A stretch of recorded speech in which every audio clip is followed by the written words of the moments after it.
Torah portion is Reah, and this week's Torah portion is Shoftim. And last week's Torah portion contains the Torah that I talk about in the book, about how the priests say, when you get into Israel, when you get into the Promised Land, no more of this worshiping on top of the mountains, wherever you want to worship. And throughout the chapter, it keeps saying, you will only call out God's name in the place God will choose. And they repeat that over and over again. You will only worship in the place that God will choose, which is, we all know, is going to be the Holy of Holies. It's going to be the temple in Jerusalem. And which has yet to be built at this point, right? I mean, well, or is it already there? But so they find the book of Deuteronomy, because this is the book they lost, and they find it after the temple's been built. The priests magically find this book of Torah that they just lost somewhere. And, so it was supposedly written, hundreds of years before, when the rest of the Torah was given on Sinai, but it has all these references to the place that God will cause his name to be mentioned, which, oh, look, it's the Holy of Holies. It's the place we're in charge of. And so it's this political coup by the priests. They're trying to get everyone to come down to worship in this one place where they can control the purse and where they can, control the power. And so the Jews stop worshiping on top of the mountains, and they come down. And then when the temple is destroyed and we go into the diaspora, we once again worship outside of the temple, but we worship in little synagogues. So we never actually come back to the mountains until the Adventure Rabbi program was founded in 2001. Yay! So, in fact, pointing to the temple. I'm sorry? We pray pointing to the temple. That we face the temple. Is that we face the temple in our own synagogues when we get up and pray. Right.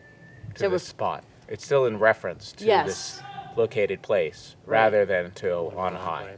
Yes, right.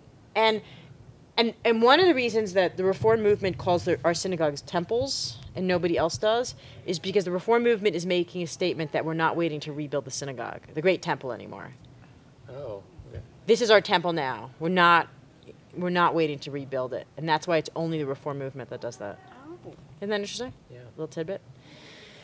So, and very controversial to have made that change. That was a huge alienating change.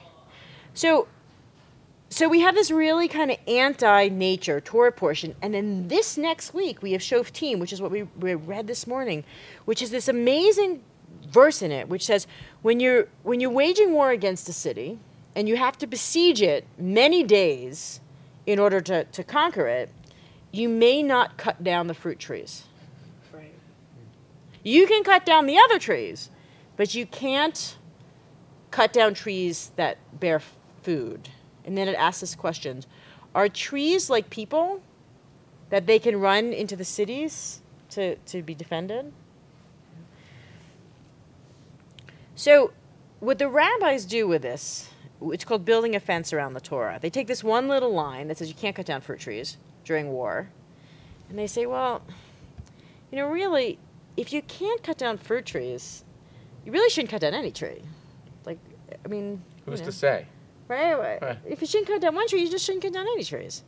And then they say, well, it's really hard to protect the trees during war. So if we should protect the trees during war, then all the more so we should protect them during times of peace. So you shouldn't cut down trees, without a really good reason. Without a really good reason, you just shouldn't cut down trees. And then it gets expanded to this whole thing of that ba'al tashit, you shouldn't waste. So you shouldn't unnecessarily rip your clothing. You shouldn't be wasteful of things. And this is kind of this value that's kind of laid sort of dormant, I think for hundreds of years, and has recently, probably in the last 25 years, probably a lot because of Reb Zalman coming onto the scene, really. I think we owe thanks to him for this, has been really brought in to the forefront of the environmental movement. And we see that all through Judaism now, right? This whole huge environmental movement of not being wasteful through doing, different things. So what are the kind of things that, where have you guys seen the Judaism and the environmental movement working together? Like, what are the things that you have seen? Oh, well, okay. So as a kid, I think we probably all remember Tu B'Shvat, and you bring money in to make a donation to plant a tree in Israel. Yeah.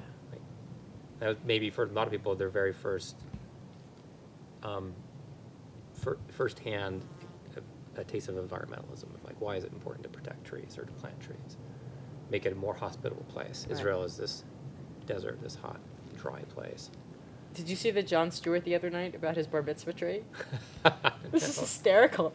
They're talking about the news about the tree in the Lebanon border, that they were trying to trim it, and they started a little skirmish, and some people got shot. And so Jon's like, well, what is it about this tree? Let's look at this tree. And so they zoom in on this tree, and there's this little plaque that says, in honor of Jon Stewart, whatever his last name is, bar mitzvah. What is it? Leibowitz. Love Booby and Zadie.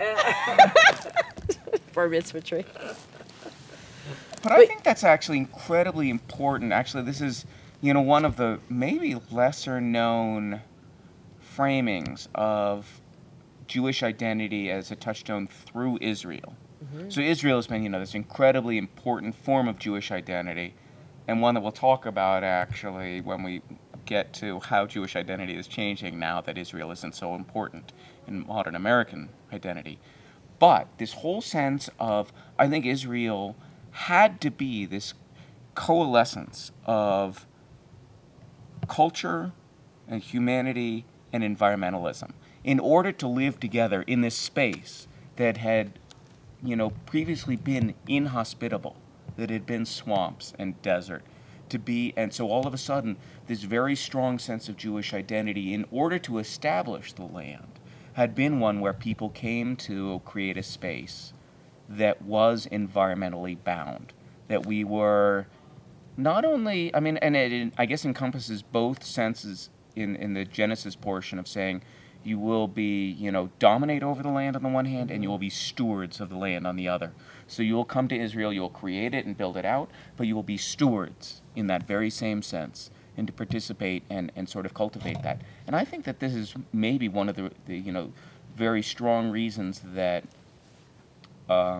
Jews, we're very proud of drip irrigation, right? This isn't a Jewish accomplishment, but and many forms of innovation like that, and many forms of solar and ways of living on the planet. Those, in some sense, were forced upon us, or we chose to participate in, to creating a Jewish form of identity of being in the land. And I think that that's actually maybe, so much of our Jewish culture is that which is we adapt to and participate and take hold of in the modern sense. This is what's happened. So. Yeah, I think there's also, it's hard to say if these are necessarily environmental, but I think there are a number of holidays where you're intended to spend time outside, right, to sleep outside, to take things that are growing and make a shelter with them, and this is not perhaps unique to just Judaism. There's all sorts of outdoor kind of harvest festivals and things in other cultures. But as a kid as well, I think it's another experience you have where you were kind of drawn into the outdoors and are intended to be outdoors, specifically for a Jewish purpose. And this year for Sukkot, it shouldn't be so cold. Yeah. It'll be nice and early. It's right in the beginning of October, right? And No, middle of October. I think it's End of September. October. September? Yeah, September What's like 26th 10 is days the after? Sunday of Sukkot. Great. There we are. I'm actually hard-pressed to come up with a form of Jewish, if you wanted to be, sort of aggressive about this or proactive about this, can we come up with a Jewish form of celebration that isn't anchored in the environment? Pesach, Rosh Hashanah. All of that is, about seasonal and turning. A lot of it's agricultural. Sure. This is exactly the point, that it's driven. Or Hanukkah, it's the lights. We're bringing the outdoors in. We're creating light in times that are otherwise, in a season that is otherwise dark. Well, I was thinking about things like the CSA that you're a member of.